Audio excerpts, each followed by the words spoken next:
What is going on, everybody? Welcome back to the Goodbye Stars podcast. I'm your host for anything and everything Stars related.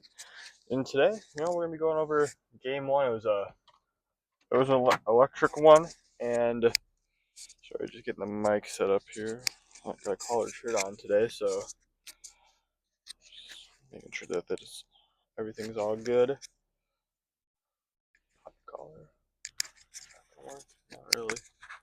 1 second. Technical difficulties here. Bear with me.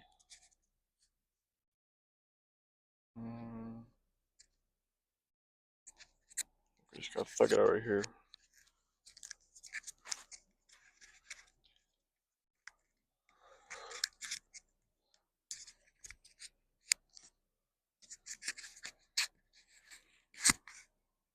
We'll do it right here. So, game one was an electric one where the Dallas Stars beat the Edmonton Oilers in regulation in game one at home with a score of 6-3. Now, this was just an absolutely bonkers game. One that I didn't really think that we were going to pull out, if I'm being completely honest.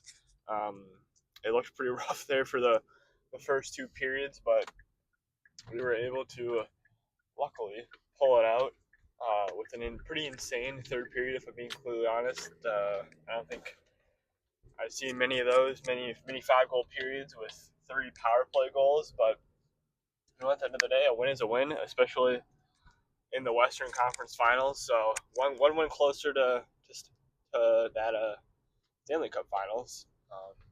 So I'll take it. But let's kind of recap the game here. So game one, or sorry, not game one, first period. It was pretty dead even for the most part. The Stars came out putting pucks on net, which was good to see, especially against Stuart Skinner, who's maybe a bit of a lower caliber goalie compared to Connor Hellebuyck. So that was good to see. Edmonton obviously came out like Edmonton. McDavid and Draisaitl came out looking stellar. So kind of as expected there. But we get that first power play, and it was probably the worst power play I've ever seen. At least this postseason, it was pretty bad. It looked like a pee-wee power play out there. I don't think they had any shots. They may have entered the zone like 2 times, and that's it. And otherwise, the Oilers' neutral zone PK was basically perfect. So we squander that opportunity, and then not long after, maybe a couple minutes after, Draisaitl scores a Draisaitl-like goal. Just a beautifully placed shot, right. I think it was right over Ottinger's glove. So I mean, it looked pretty Edmonton style, where they just held the puck, they out-muscled us. Draisaitl had the puck up at the blue line, and Johnston was on him, but I mean, Johnston's like half his size, so he kept the puck in the zone, and it ended up generating that goal for him. So that's the best start. I think we've now given up the first goal, and I think it's 11 of 14 of our playoff games, which is not exactly the way you want to be starting these games. It's actually kind of impressive how much we've won while giving up these goals first. But then, not long later, they had the puck in our zone again. It was looking like they were kind of taking over. And then Draisaitl kind of fumbled the puck up at the blue line, and Seguin was on him, and it turned into a Seguin breakaway. And oh my God, I don't think I've seen Seguin unhook the proverbial trailer like that in I don't know how many years. Probably a lot since Boston, maybe. He was absolutely flying. They had his speed up on a replay. I think he either barely broke 20 miles an hour or was just under it, but he was flying. He had a really clean breakaway and made pretty effortless shot on Skinner right under his glove, and it went in. It was no dekes. It was just a clean shot right under his glove, and the game was tied again. It was really it was a nice shot, a really good play for a guy who maybe was not struggling as much as some of the other Stars players, but um, was still maybe had that extra level that he could hit. Um, and so a 5-on-5 goal, something that we had kind of struggled with to getting guys back on the board. And then from there, it was pretty quiet the rest of the first period.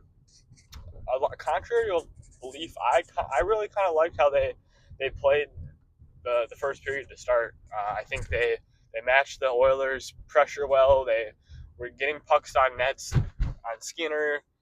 They had the power play that didn't go their way, but I thought they were putting in good work, and I thought it was a sign of good things to come. Well, come the second period, I was dead wrong.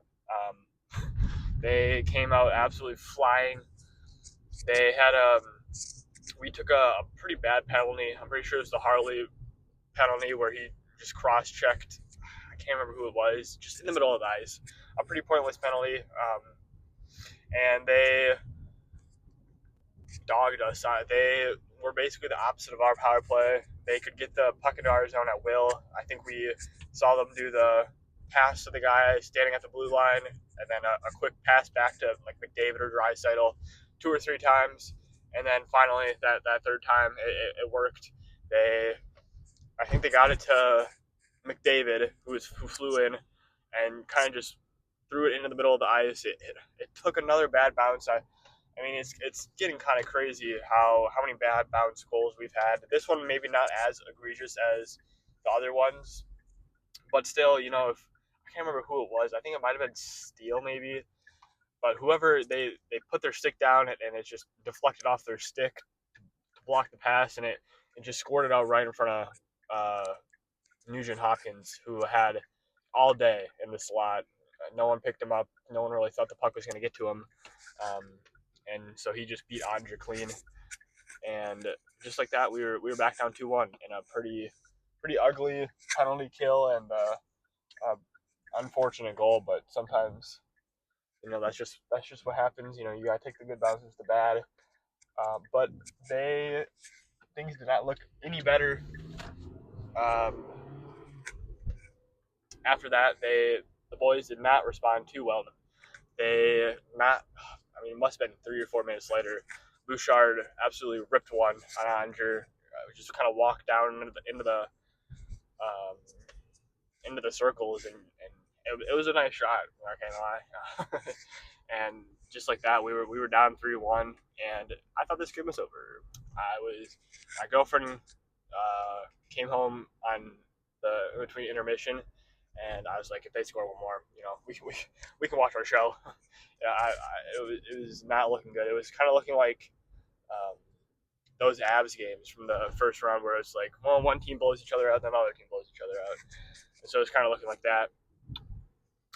Luckily, at the end of the second period, we got a penalty. I can't remember what it was, but we drew a penalty. And so we headed into the third period on a man advantage, and we capitalized. Luckily, Heiskanen ripped a pretty nice shot from the point, and it just went in. And I just want to say this: Heiskanen, biggest fantasy op of all time. I had him on fantasy. He's had good seasons offensively. I think he had 70 plus points at least 2 seasons, I want to say. This season, I know he got hurt. Up until he got hurt, he was absolutely buns. He was barely serviceable. And now he comes back and he has, I think, 4 points through 4 games in the postseason.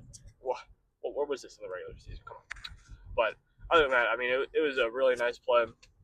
And I think most importantly, it came at the start of the third period. It gave us enough time to kind of come back in a sense, have some belief in that way, where you have the rest of the period. You only need 1 goal. So I think that was a big turning point goal. And for some reason, I mean, Skinner was absolutely rattled after this one, because not long later, the Oilers take another penalty. I don't really know. They were fiending in the third period for the box. But they take another penalty, and it was very, very reminiscent of Game 3, that Game 3 power play. Heiskanen on the point, passes it to Granlund, and I thought for sure Granlund wasn't going to shoot this because it looked basically exactly like the Hellebuck goal, or the power play goal in Game 3, where he just one-teed it. This time he did hold it, but I still thought there's no way he's shooting this. No way he's shooting this. He holds it a little bit longer, and then just snipes Skinner. I mean, it was the most beautifully placed shot I've seen this postseason from the Stars. It was an absolute beauty off the back crossbar. The ref didn't even call it a goal at first. He waved it off. The whole Stars um, power play unit was celebrating. The other ref overturned him, and it was a good goal. It was beautiful, and that was all we needed. Tie 3-3, a big goal, and just like that, tie game, completely new game. Basically 0-0 at this point. And they take another penalty. I don't know what was going on. The refs called one penalty through basically 2 periods, and then called just a ton in the third. But this one was a good penalty. It was a high sticking on Duchene. I don't know why people are saying that Duchene like flopped or sold it or anything like that. I mean, they had literally the perfect angle on I think it was Kane. It was Kane. They had like the perfect angle on how Kane's stick blade caught Duchene in like the left cheek. I don't know how people are arguing this. Um, it's kind of crazy to me. Even as a Stars fan, I mean, I'm saying this as unbiasedly as I can. But anyways, we go on the power play, and this time it is Matt Duchene finally getting his first postseason goal, more than halfway through the postseason. And I'm it at first. If you go watch that replay, he actually hits Hintz, who fell like right in front of him, and that was basically the sum of how Duchene's playoffs have been going so far. But he sticks with it. He is able. I don't even really know what happened, but he somehow stuffs it into the back of the net. It was a pretty chaotic goal, but at his point, where he was at, no goals through 2 rounds, anything that crosses the goal line for him is gonna feel